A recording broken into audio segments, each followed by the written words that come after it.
തദ്ദേശ തെരഞ്ഞെടുപ്പിൽ UDF മികച്ച വിജയം നേടിയെന്നാണ് UDFകാരുടെ അവകാശവാദം. മലപ്പുറത്ത് വൈറ്റ് വാഷ് ആണെന്നാണ് മാധ്യമ വാർത്തകൾ. മലപ്പുറത്ത് പ്രതിപക്ഷമില്ലാത്ത രീതിയിലാണ് വിജയമുണ്ടായിരിക്കുന്നത്. ഗംഭീരമായ വിജയം. ഇലക്ഷന് മുമ്പ് ഒരു പണ്ഡിതൻ്റെ പ്രഭാഷണം കേട്ടിരുന്നു. ലീഗുകാരനാണ്. അദ്ദേഹം പറഞ്ഞിരുന്ന ഒരു പൂളക്കൊമ്പനെ നിർത്തിയാൽ പോലും ലീഗ് വിജയിക്കും. കാരണം ലീഗിന് സ്ഥാനാർത്ഥി തന്നെ വേണമെന്നില്ല, മനുഷ്യൻ വേണമെന്നില്ല, പൂളക്കൊമ്പനെ നിർത്തിയാൽ മതി. കാരണം ലീഗിന് വോട്ട് ചെയ്യണമെന്ന് ചിലർ പറഞ്ഞു കഴിഞ്ഞാൽ ലീഗിനെ അവർ വോട്ട് ചെയ്യും. ലീഗിന് എങ്ങനെയായാലും ജയിക്കാൻ പറ്റുമെന്നാണ്. ഞാൻ കണ്ണൂർ ജില്ലക്കാരനാണ്. കണ്ണൂർ ജില്ലയിലെ ചൊക്ലിയിൽ ഒരു വിശേഷം ഉണ്ടായി. ഈ തെരഞ്ഞെടുപ്പ് കാലത്ത് സ്ഥാനാർത്ഥികളൊക്കെ നോമിനേഷൻ കൊടുത്തു. നോമിനേഷൻ പിൻവലിക്കാനുള്ള തീയതി കഴിഞ്ഞു. അതൊക്കെ കഴിഞ്ഞു. ഇലക്ഷൻ സജീവമായി. വോട്ടെടുപ്പിന് ദിവസങ്ങൾ മാത്രം. ചൊക്ലി പഞ്ചായത്തിലൊരു വാർഡിലെ മുസ്ലിം ലീഗ് സ്ഥാനാർത്ഥി, കോണി ചിഹ്നത്തിൽ മത്സരിക്കുന്ന സ്ഥാനാർത്ഥി അറുവ എന്ന് പറഞ്ഞ ഒരു പെൺകുട്ടിയല്ല, വീട്ടമ്മ, 2 മക്കളുടെ അമ്മയാണ്, 2 മാസം ഗർഭിണിയാണ്. അവർ ഇലക്ഷനിൽ മത്സരിക്കുമ്പോൾ ഇലക്ഷൻ ഏതാനും ദിവസങ്ങൾക്ക് മുമ്പ് അവർ ഒളിച്ചോടി. വൻ വിവാദമായി. സോഷ്യൽ മീഡിയയിൽ പ്രചരണം കൊഴുത്തു. വാർത്തകൾ അങ്ങോട്ടും ഇങ്ങോട്ടും പോയി. CPM പ്രവർത്തകൻ്റെ കൂടിയാണ് അറുവ ഒളിച്ചോടിയത്. പ്രദേശത്ത് സംഘർഷാവസ്ഥ നിലനിൽക്കുന്നു. തീവ്രവാദ ചിന്താഗതിയുള്ള ഗ്രൂപ്പുകാരൊക്കെ സംഘടിച്ചിട്ടുണ്ട്. വലിയ കലുഷിതമായ അന്തരീക്ഷമാണ് അവിടെ എന്നൊക്കെ പറഞ്ഞു. എൻ്റെ ഒരു സുഹൃത്തുണ്ട് അവിടെ. ഞാൻ അദ്ദേഹമായി ബന്ധപ്പെട്ട് അദ്ദേഹം പറഞ്ഞാൽ അങ്ങനെ സംഘർഷാവസ്ഥയൊന്നുമില്ല, ഇതുപോലെ ഒളിച്ചോടിയിട്ടുണ്ടെന്ന് പറഞ്ഞു. വാർത്തയ്ക്ക് പിന്നാലെ കൂടെ പോയ ആളുടെ ഫോട്ടോ പ്രചരിച്ചു. ഫോട്ടോയുടെ ലക്ഷണങ്ങളൊക്കെ കണ്ടിട്ട് അത് സംഘപരിവാറുകാരനാണെന്ന് വാർത്ത പറഞ്ഞു. പ്രതിരോധിച്ചുകൊണ്ട് സംഘപരിവാർ രംഗത്തെത്തി. ഈ ലക്ഷണങ്ങളൊക്കെ സഖാക്കൾക്കുണ്ട്, ഇത് സഖാവ് തന്നെയാണെന്ന് പറഞ്ഞു.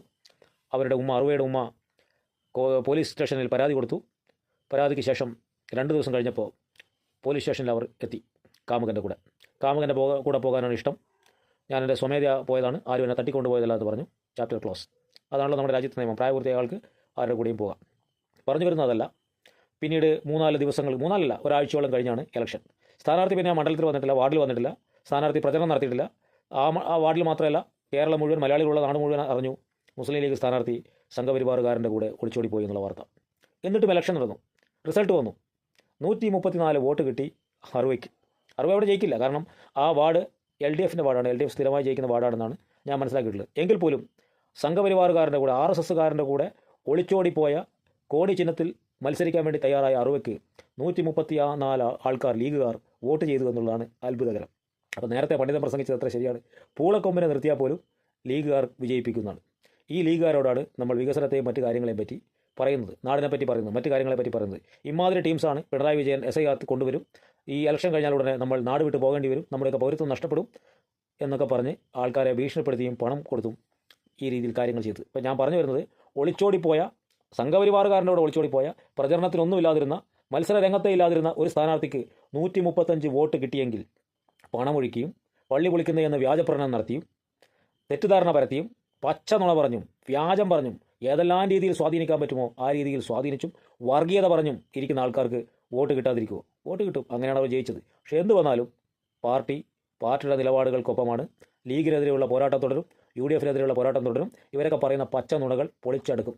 വാ തുറന്ന് വ്യാജം പറഞ്ഞ്, നുണ പറഞ്ഞത് തന്നെ പറഞ്ഞ്, ഗീബൽസ്യം തന്ത്രമുണ്ടല്ലോ, 1000 നുണ 1000 പ്രാവശ്യം ആവർത്തിക്കുമ്പോൾ സത്യമാണെന്ന് തോന്നുന്നു. അങ്ങനെ ഒരു പരിപാടിയിൽ മുന്നോട്ട് പോവുകയാണ്. ഇപ്പോൾ ഒരു പ്രസിദ്ധനായ ഒരു വ്യക്തിയുടെ ഒരു കോട്ടിങ് വായിച്ചുകൊണ്ടാണ് ഞാൻ ഈ വീഡിയോ ഇടുന്നത്. അത് ഇപ്രകാരമാണ്: അടുത്ത പ്രാവശ്യം നിയമസഭാ തെരഞ്ഞെടുപ്പിൽ, അദ്ദേഹം കോൺഗ്രസ്സുകാരനാണ്, UDFകാരനാണ്, അടുത്ത പ്രാവശ്യം UDF അധികാരത്തിൽ വരികയാണെങ്കിൽ KC വേണുഗോപാൽ എൻ്റെ മുഖ്യമന്ത്രി ആകണമെന്നാണ് എൻ്റെ വ്യക്തിപരമായ അഭിപ്രായം. പക്ഷേ UDF ജയിക്കില്ല എന്ന്. UDF അഥവാ ജയിക്കുകയാണെങ്കിൽ ആരായിരിക്കും മുഖ്യമന്ത്രി? ഒരു സാങ്കല്പിക ചോദ്യമാണ്. അവർ ജയിക്കാൻ പോകുന്നില്ല. KC വേണുഗോപാൽ വെറുതെ വിടുമോ? ഹൈക്കമാൻഡിൻ്റെ പിന്തുണ അദ്ദേഹത്തിനാണ്. പഴയ KPCC പ്രസിഡന്റും പഴയ പ്രതിപക്ഷ നേതാവും രമേശ് ചെന്നിത്തല, ഇപ്പോഴത്തെ പ്രതിപക്ഷ നേതാവ് VD സതീശൻ, ഒരു കൈ നോക്കാൻ മുരളീധരനും സുധാകരനും, പല പേരുകൾ അന്നേരം പൊങ്ങി വരികയും ചെയ്യും. അപ്രതീക്ഷിതമായി യൂത്ത് കോൺഗ്രസിന് സംസ്ഥാന പ്രസിഡന്റ് ഉണ്ടായ പോലെ സംസ്ഥാന മുഖ്യമന്ത്രി അപ്രതീക്ഷിതമായി വേറെ ആരും ആയിക്കോട്ടെ ചോദിച്ചാൽ അതിനും സാധ്യതയില്ലാതില്ല. കാരണം ഹൈക്കമാൻഡിലെ പ്രധാനപ്പെട്ട വ്യക്തി ഇപ്പം BMW ബൈക്ക് ഓടിച്ചുകൊണ്ട് ജർമ്മനിയിലൂടെ കറങ്ങുന്നതാണ് കേൾക്കുന്നത്.